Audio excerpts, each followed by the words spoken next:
20 kilometers from Srinagar, armed separatists have been spotted.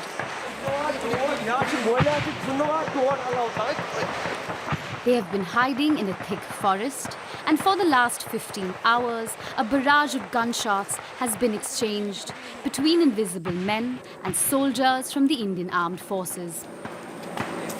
AK-47, grenades, pistol, what they are having, they are using. And there are how many? 2-3 are expected.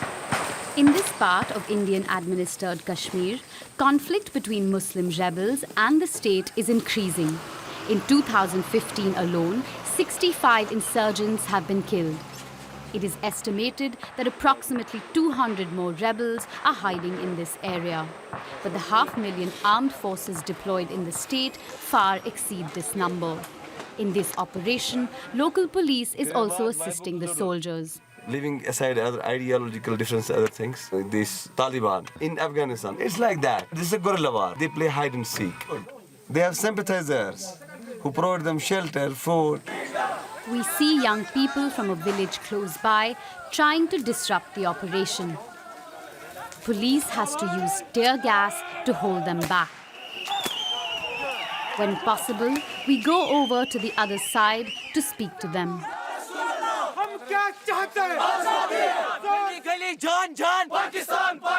Barely out of their teens, these young people, like many others in Kashmir, demand independence or unification with Pakistan. But if caught, they could face imprisonment.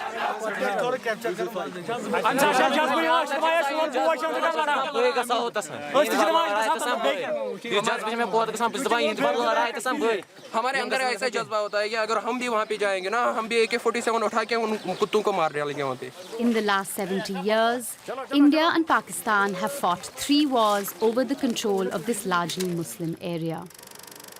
In the 1990s, civilian restlessness reached a crescendo. Thousands of young Kashmiris took up arms against the state. And the repression unleashed by the Indian government to end this rebellion came at a high cost.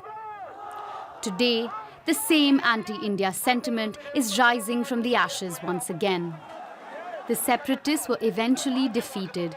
It was confirmed that they belonged to neighboring villages and worked for the Lashkar-e-Toiba, a Pakistani militant group. But the entire village joined the mourning as these rebels were given a martyr's funeral.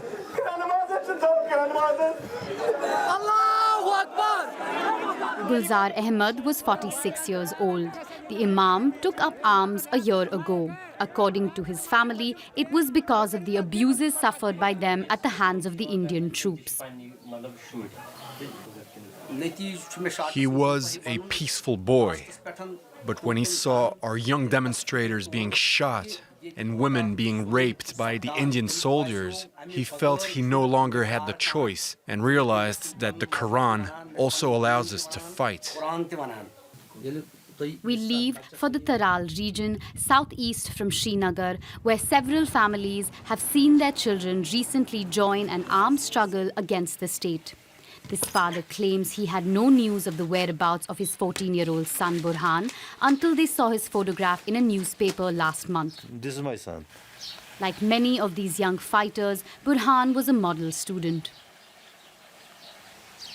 Handsome, very intelligent. I thought that he will become a great doctor, but it is all in the hands of Allah that he joined militancy. That is why I am hopeful and I am proud of my son. He is not a terrorist. These young rebels might be in hiding, but their photos have been posted all over social media as an inspiration for other young Kashmiris. This new brand of protesters is even more determined than those before them in the 1990s, according to Hanif, a former rebel. He spent 19 years in hiding, but a rehabilitation program for former militants has allowed him to return to Srinagar to write his memoirs.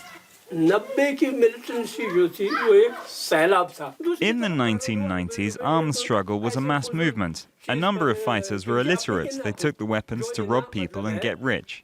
They were thugs. But the young people today are more sincere in their commitment. This new generation is more radical. They're stronger. They dream of making Kashmir an independent Islamic state. Local graffiti found in Srinagar is often anti-India. But in recent months, ominous new signs in support of the Islamic State of Iraq and Syria have come up. But experts say these could merely be inflammatory and not an actual indication of a growing presence of ISIS in Kashmir.